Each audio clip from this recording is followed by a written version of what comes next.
Comment vaincre la masturbation? Je vais lire avec vous un texte dans Jacques, au chapitre 1. On va lire à partir du verset 13. Je préfère le lire dans la version seconde.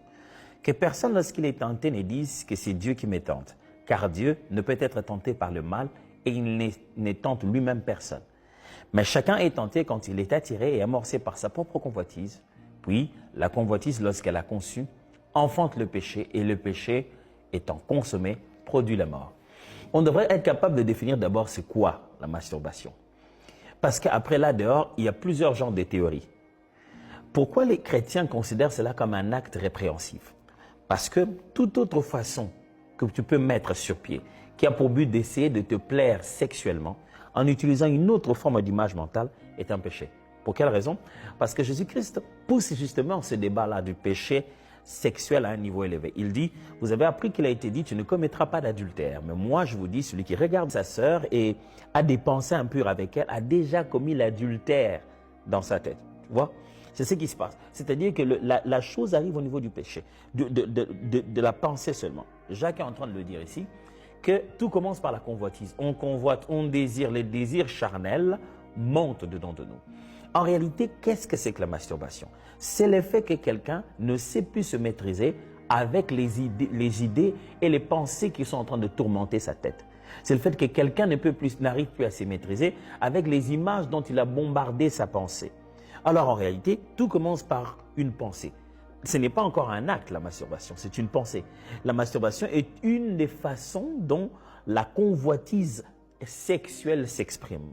Et que celui qui a commis la masturbation, qui a commis l'adultère ou l'acte sexuel, ont tous péché, comme celui qui a commencé déjà à développer et à consommer cela dans sa tête. La question ici, c'est comment vaincre cela? La réponse devient donc claire. Si ça, c'est un acte qui vient des pensées qui ont été nourries de l'autre côté par un certain nombre d'images, d'idées, de conversations, faites ce que le psalmiste dit.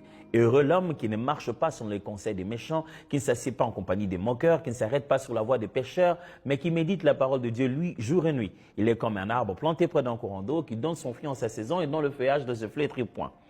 La Bible parle ainsi dans le premier psaume, chapitre 1. Je vous ai lu près de 3 à 4 versets. En réalité, celui qui ne veut pas avoir des pensées sexuelles répréhensives, qui ne veut pas se sentir opprimé, oppressé dans sa tête pour arriver à faire un acte comme la masturbation ou tant d'autres actes, devrait déjà sélectionner le genre d'idées, le genre de pensées, le genre de milieux, le genre d'images, le genre de personnes qu'il fréquente. Parce que c'est là que ça commence. Jacques a parlé de cela comme une conception. Il dit la convoitise, elle devient comme une grossesse. Et puis elle enfante. Et ce qu'elle enfante finalement, c'est la mort. Donc celui qui pose l'acte a commencé par concevoir la pensée. Et les pensées ont été piquées par les images et les conversations. Il y a des amis qui ont un langage impudique. Reste pas à côté d'eux. Il y a des images qui sont déjà impudiques. Ils disent sexy. Ne bombarde pas ta tête avec ce genre de choses. Sois rigoureux sur ce qui entre dans ta tête, alors tu ne pourras pas produire la masturbation.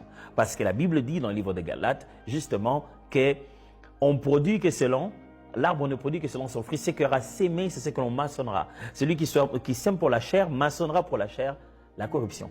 Qui sème pour l'esprit, moissonnera pour l'esprit la vie éternelle. Non seulement qu'il faut arrêter de faire des choses qui vont te donner comme conséquence directe une vie où tu ne sais pas contrôler ta sexualité, mais il faut devenir intentionnel sur la manière de faire des choses qui te permettent à toi de pouvoir avoir comme résultat la vie éternelle, les œuvres de l'esprit, les œuvres d'un vrai chrétien. Comment vaincre la masturbation?